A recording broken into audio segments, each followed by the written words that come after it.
그럼 이제 책 속으로 가보겠습니다. 이제 책 속에 갑니다. 목차가 이렇게 돼 있어요. 뭔가 힘들죠? 보면. 아, 티탄족이 어떻고, 디오니소스가 어떻고, 미다스가, 어떻게 미오노타우로스 있어, 막. 그래. 재밌는 이야기로만 보면 좋은데, 아까 앞에서 나왔던 사람이 또 나와서 또 이러고 있네? 막 이렇게 헷갈리잖아요? 그럼 어떻게 할 것인가? 그죠? 그럼 그리스 로마 신화를 좀 어떻게 읽으면 좋을까? 이거는 또 제가 읽으면서 고민이 들었던 부분이기 때문에 좀 말씀을 드리고 싶거든요. 그래서 이렇게 읽으면 좋습니다. 먼저 역사를 알아야 되죠. 그죠? 역사를 아시는 게 좋은데, 이제 그게, 이렇게 알고 가면 조금 더 빨리 갈 수 있겠죠. 제일 좋은 방법은 뭐냐면, 많이 읽어보는 거예요. 이 사람 것도 읽어보고 이렇게 하는데, 워낙 또 다른 책들도 읽을 게 많다면, 그리고 이제 신화의 이제 구성과 주제가 어떻게 되어 있는가를 알고 가면 되죠. 그리스 신화 너무 많은 것 같아요. 이름도 많고, 뭐도 많고 하지만, 그 시나리오, 그 스토리, 이제 뼈대가 뭘로 되어 있는가만 알면 또 쉽게 갈 수 있습니다. 그리고 이제 어떤 거든 트로이 그 전쟁도 어때요?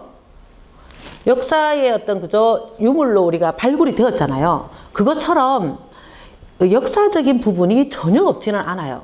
그러면 이게 역사와 어떻게 연결이 되고, 그런데 이 신화라는 것은 또 어떻게 우리 사람의 얘기잖아요. 살이 붙은 거잖아. 그죠? 그게 어떻게 또 문학화되어 있는가. 아까 똑같은 그리스 로마 신화도 누가 쓰고 뭐 이 사람이 쓰고 하는 거에 따라서 바라보는 관점, 이야기이기 때문에. 그죠? 그래서 어떤 건 그걸 보고, 메타포는 우리가 앞에서 알아봤잖아요. 그죠? 아, 그 프로메테우스의 불이라는 의미가 이런 의미로 들어가는구나. 그 의미가 이제 그런 정도 이해하시고, 그러면 이걸 가지고 나는 내 지금 현재와의 적용점을 뭘 가질 것인가. 나는 내가 현재의 어떤 삶에, 아니면 내가 가지고 있는 문제에 이런 것들이 어떻게 적용을 할 것인가라는 그런 적용점을 한번 찾아보는 그 순서로 이렇게 가시면 조금 읽기가 쉽지 않을까라는 생각이 들면서 여러분에게 그리스의 역사에 대한 부분을 잠깐 또 이렇게 얘기를 좀 해드리고 가겠습니다. 그리스하고 로마는요, 비슷해요. 그리스하고 로마가 아니죠. 그리스하고 우리나라는 비슷한 게 반도 국가예요, 반도. 삼면이. 그죠? 그리스도 대륙으로 연결되어 있고, 그리스를 조금 지도를 쉽게 생각하시려면 어떻게 되냐면, 이제 손가락을요, 약간 이렇게 돼 있다고 보시면 돼요. 손가락이 이렇게 돼갖고, 그 나라가 되어 있다 생각하면, 우리나라는 호랑이 모양이다, 어떻게 하는데, 그러면 이렇게 이제 가지가지 이렇게 뻗어서, 섬들이랑 나라들이 막 있고, 해안선이 그럼 많겠죠. 그 다음에 이렇게 이제 손바닥 요쪽이 다 이제 펠로폰네소스 반도예요. 반도고, 이 손목 쪽으로 해서 이제 유럽, 소아시아하고 이제 이쪽하고 이제 연결이 되는 거죠. 그렇게 보시면 됩니다. 면적도 거의 비슷하고요. 인구는 우리가 많네요. 그리고 여러 가지 이런 분류들을 해서 보시면 되겠습니다. 그래서 그리스 로마 신화가 옛날에는 종교화 되었다가, 그죠? 로마의 지배를 받으면서 기독교를 믿게 되면서 이제 십자가를 표시를 하죠. 그리스 정교라고 하잖아요. 그죠? 네. 자, 이게 이제 지도입니다. 그 손가락 이렇게 해서 보니까 좀 이해가 쉽죠? 이렇게 보시면 돼요.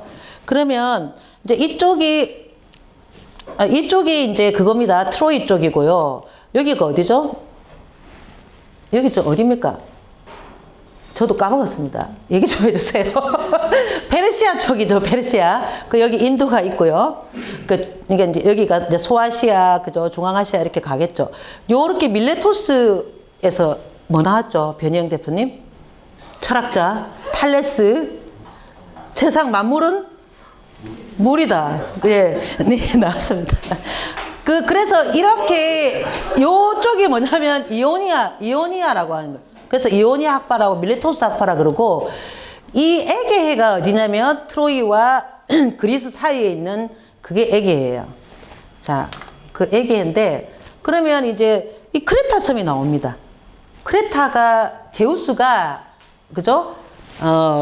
어릴 때 아버지의 잡아먹힘을 피해서 산양젖을 먹고 자라났던 게 크레타예요. 사람이 여기에 갔다는 거는 뭔가 문명이 일어난 거거든요. 소도 있고 미노스 왕 그죠? 미노타우루스. 그러면 제우스가 여기서부터 있었다는 거죠. 미노스. 그러면 이제 그 다음부터는 뭐가 되냐면 이렇게 됩니다. 미케네로 간 거죠. 미케네. 그 미노스에서 미케네 여기 크노소스도 실제 유적이 있어요. 크노소스 왕궁이 있어요. 역사적 사실이 있죠. 자, 그래서 여기에 미노스 왕이 살았던 거죠. 미케네로 갔다는 거죠. 크레타의 아버지의 죽임을 피해서 달아났던 이 제우스가 올림포스가 어디 있습니까? 여기 있거든요. 요리 갔어요. 아, 또 뒤로 가네요. 자, 올림포스 산으로 갔다는 거는 이 크레타 섬에서 이 미케네로 쪽에서 미케네로 해서 이 본토로 이제 펠레폰네소스 본토로 갔다는 거예요. 그러니까 여기 있던 문명이 그 위로 갔다는 말을 이렇게 얘기할 수 있어요. 올림포스에다가 12신을 이렇게 이제 정자를 시켰다라는 말을 그런 의미로 받아들이면 돼요. 중요한 아테네가 있죠. 아테네. 이제 이렇게 보시면 이렇게 보면 엄지손가락 쪽에 아테네 있고요. 스파르타는 이제 중지손가락 쪽에 있어요. 미케네가 이제 그죠? 약지, 중지 이렇게 있는 거고 그러고 나면 이제 뭐가 있냐면 이게 에게해요. 에게고 밀레테스하고 트로이 조금 중요한 지방들. 그다음에 마케도니아는 그 다음입니다. 더 문명은 이렇게 올라가자. 이렇게 돌아가고. 그랬을 때 지금 요 그림을 기억을 하시면 좋은 거죠.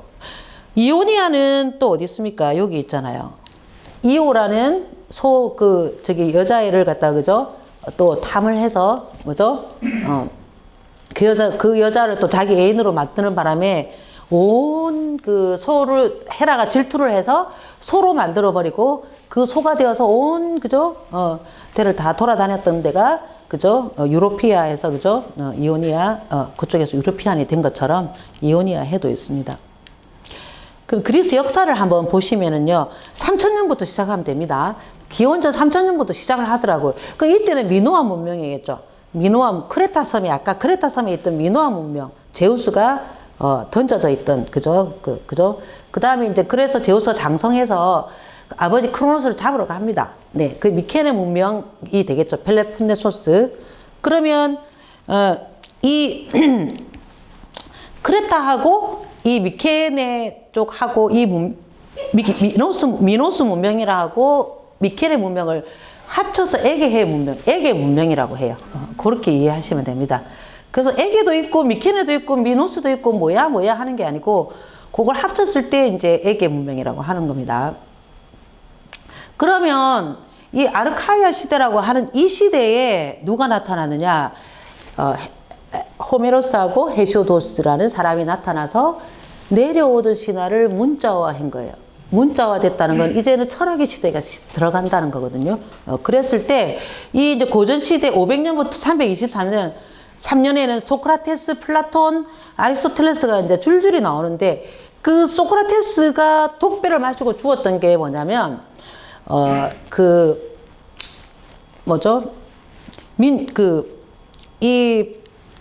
페르시아 전쟁, 세 차례의 페르시아 전쟁을 그 거대한 제국과 상대해서 이겼어요. 살라미스 해전이라든가 막 이런 거에서 그리스가 이겼어요.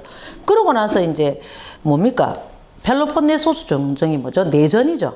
그죠? 남한 북한이 싸우듯이 아테네하고 스파르타가 싸웠어요. 싸우고 나서 어떻게 됐냐? 아테네가 졌어요.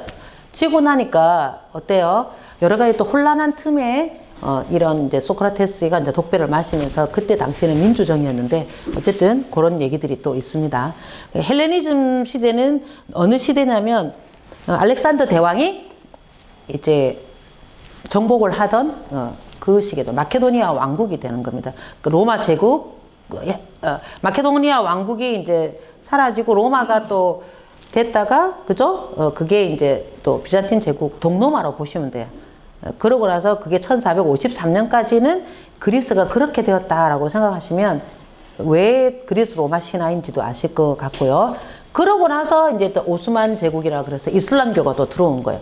파르테논 신전에 아테네를 모시다가 예수님을 모시다가 또 이슬람 알라를 모시게 되고 여러 가지 많은 풍파를 그리스도 겪었습니다.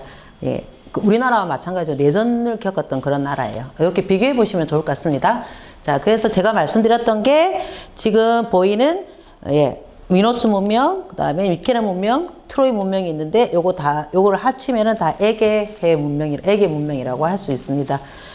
그리스는요, 이렇게, 아크로폴리스 신전이 있고, 아고라의 광장에서 서로 얘기하면서 이렇게 공공생활을 이렇게 했었습니다. 정치 발달 과정은 제가 짧게 하겠습니다.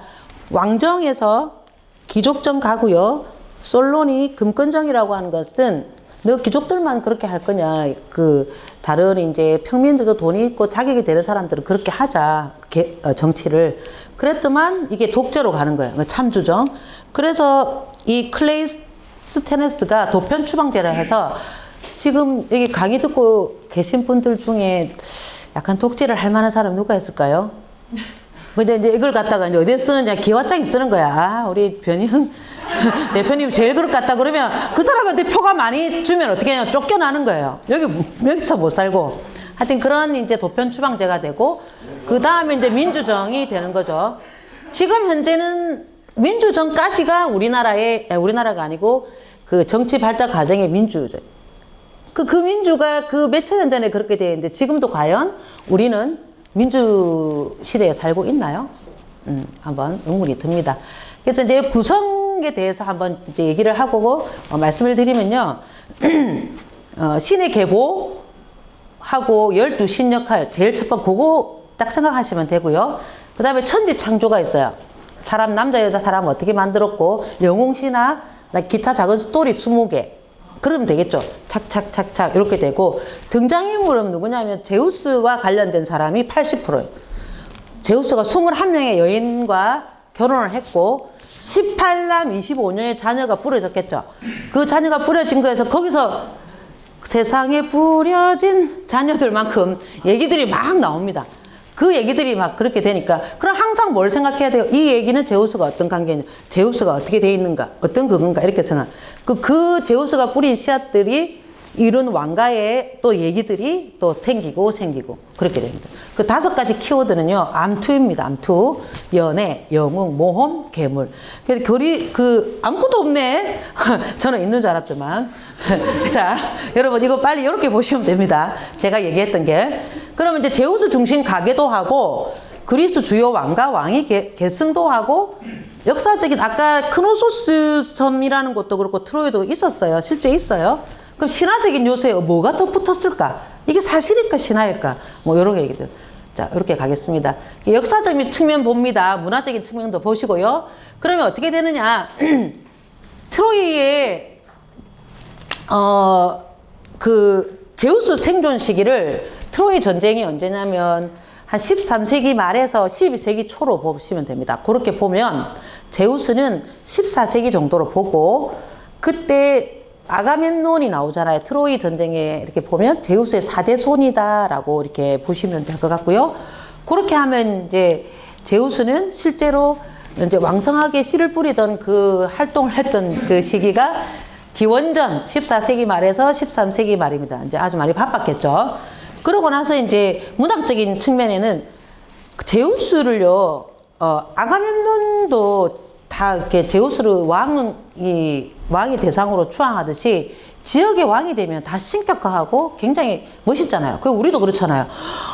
하늘 환웅가, 그죠? 환인의 자손이다. 그 곰 부족의 곰을 굉장히 이제 신청세했겠죠.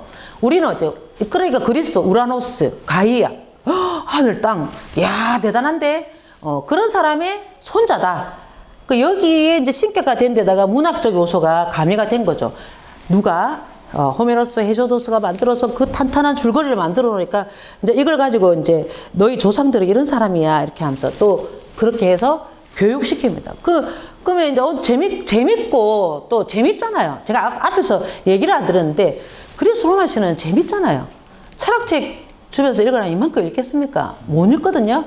그러니까 이게 여러 명이 다 읽다 보니까 누구나 알아야 되는 교양이 되었다는 거죠. 옛날에 전화기 안 쓸 때는 아무도 안 썼지만 지금 휴대폰 안 쓰면 안 되잖아요.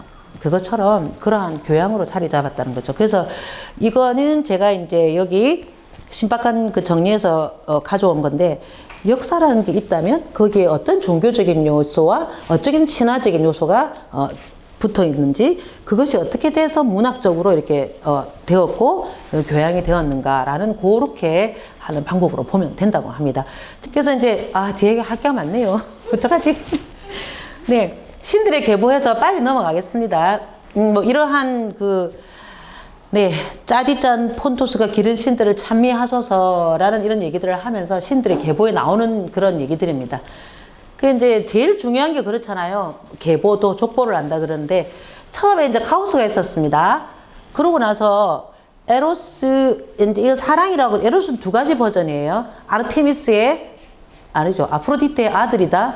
하지만 이제 또 다른 거는 어떤 에너지를 주는 요인이 돼야죠. 그죠? 가이아와 타르타루스가 이제 있었고 이것에 어떤 에너지를 주고 사랑 동기를 부여할 수 있는 게 에로스였다. 그래서 이제 이 가이아가 어쨌든 이때 이제 우라노스하고도 결혼을 하고 또 막 있는 거 없는 거 막 눈에 보이는 대로 다 결혼을 합니다. 다 결혼을 해서 이제 어쩌든도 이제 성장을 하고자 매출 상승을 하기 위해서 여러 가지로 이제 이렇게 합니다. 그러면서 이제 이 티탄 계열의 이 사람들이 나타나요. 그러고 나서 그 밑에 또 자기들의 어떤 뭐 다른 이종파죠. 그런 사람하고 결혼하니까 또 어때요? 여기 보십시오. 고르곤 괴물, 네메이아의 사자, 뭐 케르베로스라고 하는 거. 이거를 어떤 의미로 좀 보시면 되냐면요. 우리가 이거 한번 보십시오. 이건 영국의 방공 포스트예요. 우리 옛날에 공산당이라고 하면 우리 팀 아니잖아. 우리 편 아니고. 그런데 뭔가 무시는 못할 것 같고 언젠가는 또 합칠 수도 있는 거고 어떤 같은 여기는 이제 원숭이로 그려놨어요. 소셜리즘에서 영화 하나 읽었습니다. 이 이제 영국의 목을 조르는 이런 걸로 우리는 또 이렇게 나타나죠. 이 그림을 많이 보셨죠? 공산당이잖아요, 또리 장군. 그러니까 제우스의 적통이 아닌 것들은 전부 다 괴물 아니면 다리가 없거나 뭐 뱀이라든가 괴물 뭐 이런 걸로 나타나는 이방 민족이라든가 나를 위협하는 뭐 이런 그렇게 조금 생각을 하시면 그리스 로마 신화에서 그렇게 나타나고 있습니다. 그래서 이제 제일 중요한 티탄 12신에서 이제 제우스에서 나타났죠. 거기서 크로노스와 레아가 또 막내예요. 또 이 레아가 또 둘이서 결혼을 해서 제우스 남매들을 낳습니다. 그럼 뭐가 되죠? 이제 점점점 이런 식으로 이제 들어가겠죠. 흘러갑니다. 제대로 이제 이렇게 되는데 크로노스하고 레아가 낳았던 신들이 뭐죠? 이렇게 됩니다. 육남 육녀예요. 예. 근데 크로노스가 또 너희 아들이 또 자라면 너의 자리를 넘볼 것이다. 그러니까 걔들 그냥 전부 다 먹어치운 거예요. 먹어치우면서 레아가 너무 속상하니까 강포에다가 돌멩이를 싸서 이제 제우스를 이 마지막 이 막내만은 하나를 지키고 싶으니까 강포에서 돌을 줬는데 크로노스가 그걸 삼킨 거예요. 그러면서 제우스는 크로노스 말고 아까 크레타 섬에 던져진 거죠. 네. 그래서 거기서 컸고 제우스가 또 장성했죠. 자라났죠. 성장했잖아요. 어릴 때는 힘이 없지만 그럼 나의 아버지를 이길 수 있잖아요. 그때 나타났어요. 근데 메티스, 아테네의 엄마였죠. 한테 지혜를 구합니다. 메티스야, 크로노스 어쩌면 이길 수 있는데 방법 좀 구해줘라니까 토하게 하는 독약을 먹이라 이런 거예요. 그죠? 제우스도 그죠? 그랬더만 다 토해낸 거예요. 돌멩이 토해내고 뭐 형님들 다 토해냈는데 들어갔던 순서보다 거꾸로 나오니까 이제 계열이 달라지겠죠? 펜타턴 돌은 어디로 가 있습니까? 온파로스라고 하는 델포이 신전 앞에 온파로스라고 돌멩이로 이제 이게 세상의 배꼽이라는 거죠. 그 배꼽이 되어 있습니다. 네. 그렇게 해서 요런 또 6명의 자기 아들하고 이렇게 나타낸 겁니다. 아마 요 내용들은 다 알고 이제 계실 건데요. 자, 모릅니까? 책에 다 있어요. 공부가 되는. 자, 그래서 이제 12신의 어디든 숫자 10이라는 것은 아주 우리에게 중요한 의미로 다가오는 것 같아요. 그래서, 네, 포세이돈, 헤라, 헤라 제가 나옵니다. 미안합니다. 헤라밖에 모르는데. 네, 이렇게 줄줄줄 나오면서 이렇게 나옵니다. 디오니소스도 나오고. 근데 이제 디오니소스는 이 헤스티아는 불의 여신이었는데, 이제 인지도가 떨어지면서 이 디오니소스가 술의 여신, 감성의 신이죠. 예, 이게 들었으면서 하데스도 어때요? 땅에 지하에 있는데 예, 없애버린 거죠. 예, 그러면서 어떻게 됐습니까? 아웃 이렇게 되면서 12명이 이제 12신 올림푸스 체제로 하면 세알리고 있습니까? 둘, 넷, 여섯, 여덟, 열둘 있습니다. 맞습니다. 네, 저 세알려봤습니다. 네, 그래서 이렇게 해서 올림푸스 12신의 체제가 된 거죠. 자, 이거는 의자라는 시인데요. 조병아님의 시입니다. 지금 어둠에쯤 아침을 몰고 오는 분이 계십니다. 그분을 위하여 묵은 의자를 비워드리지요. 새로운 세대에게 이렇게 곱게 건의이양을 하면 참 좋을 건데, 그죠? 그런데 아니더라고요. 조병아 시인의 시입니다. 파트로크토니아라고 친부 사례라는, 네, 말은 들어보셨죠? 파트로가 아버지, 크토니아가 사례라는 뜻인데, 이 그리스 로마의 12신의 체제가 되기 위해서 아까 조병아 시인의 시처럼 여기 어서 오세요 이런 게 아니었다고요. 하여튼 간에 거세를 시킨다든가 또 막 그죠? 아버지를 속인다든가 이런 식으로 해서 친부 살해였던 그리스 로마는 그런 전통을 가지고 있다. 어이구야 아버지를 죽이네 이런 천인 곤노할 이런 사람일 건데 이 친부 살해에 그래서 이러한 전통을 가지고 있습니다. 가이아에서 우라노스, 크로노스, 제우스. 우라노스와 크로노스는 독재정입니다. 그죠? 1인 치하에 있다가 그 다음에 어떻게 됐습니까? 제우스는 귀족정을 만들었죠. 그 와중에 두 가지 티타노마키아라든가 기간토마키아라는 그런 전쟁을 치르고 이런 과정들을 가져온 거죠. 그러고 나서 카오스에서 그죠? 코스모스라고 하는 혼돈에서 질서의 세계로 갔습니다. 자, 그러면 귀족정에서 우리 민주정으로 가야 되겠죠. 그러면 우리 누가 되어야 될까요? 네, 한번 보겠습니다. 역대 이제 우리 대통령입니다. 지금 뭐 현행 대통령은 말씀을 드리지 않고요. 역대이기 때문에 여기에 누가 들어올 것인가. 정말 그저 리더가 누구인가라는 것은 어느 시대나 마찬가지로 아주 중요한 문제라고 생각이 듭니다. 네.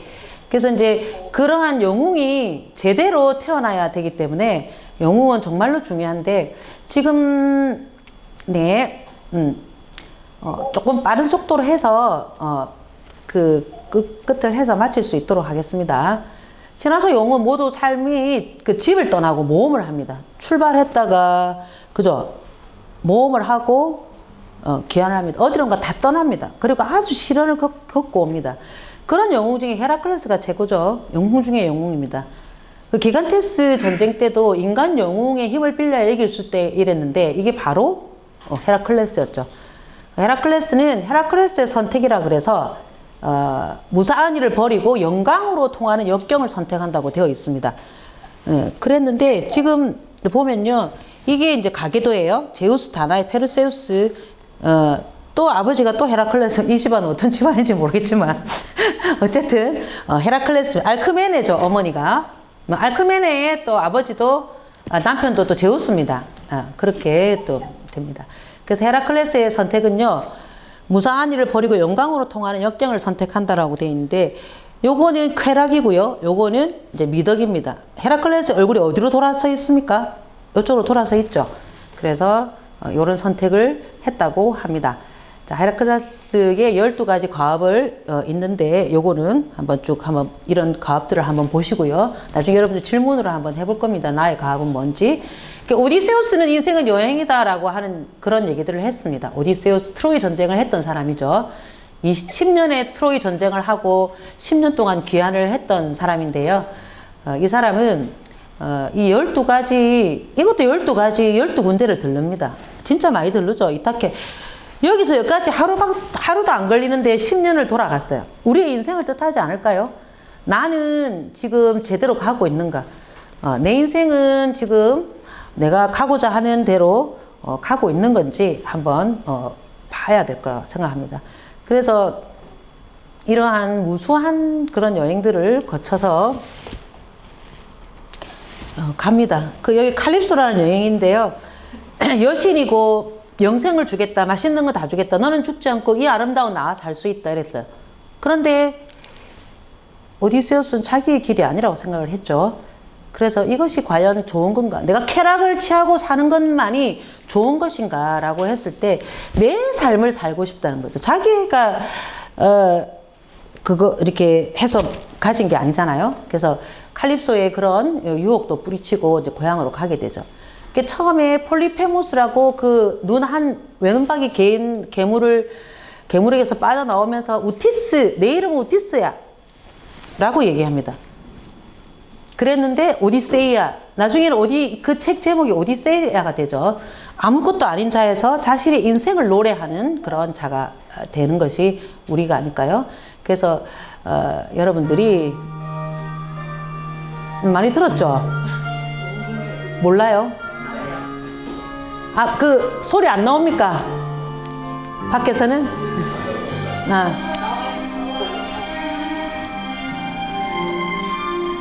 이 노래 모르니까 압니까? 다 알죠?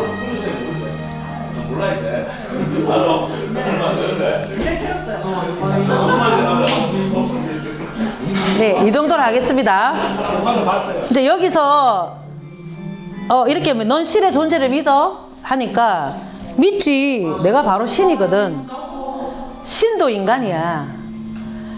자신의 운명을 마음대로 할 수 있는 사람이 바로 신이지. 이런 말들을 하더라고요. 네.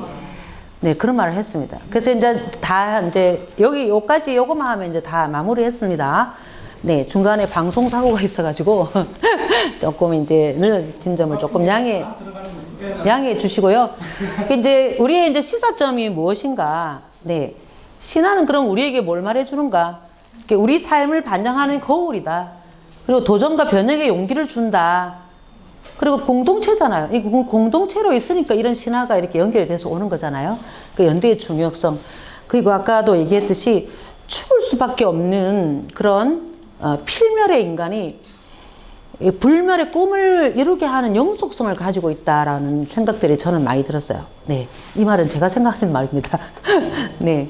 그래서 이제 그 신화가 카오스에서 코스모스의 세계로, 혼돈에서 질서의 세계로 가고, 그리고 신화의 시대에서 철학의 시대로 가는데, 그럼 신 중심의 시대에서 인간 중심의 시대로 이렇게 오고 있다라는 것을 우리에게 말을 해주고 있죠. 그런데 그렇다면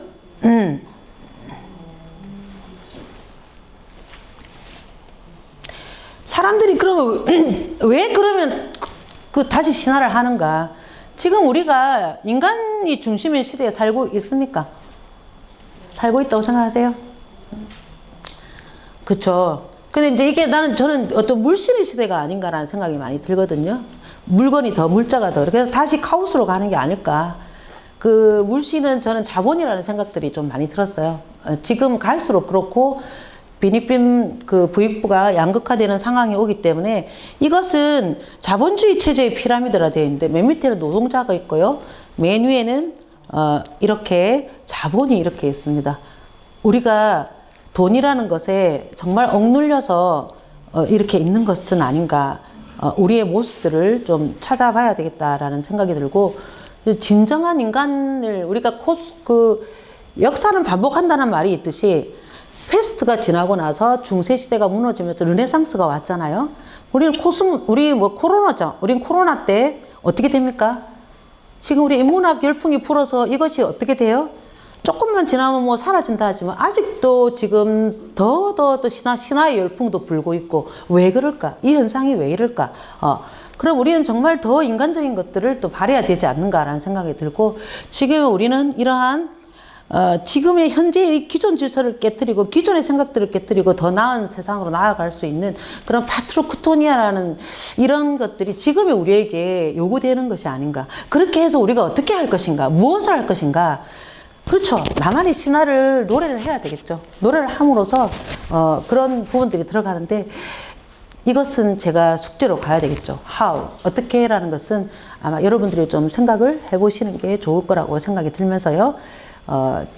끝으로 요 얘기를 하고 마치도록 하겠습니다. 신화는 인간 자신에 대한 이야기이고, 뭐죠? 그를 찾는 사람은 그를 알 수 있고, 그를 찾지 않는 사람은 알 수 없다. 그래서 오직 보기를 원하는 자에게는 충분한 빛이 있고요. 이와 반대되는 자에게는 마음을 가진 자에게는 충분한 어둠이 있다라고 파스칼 팡세가 얘기를 했습니다. 네, 요 얘기를 끝으로 해서 마치도록 하고요.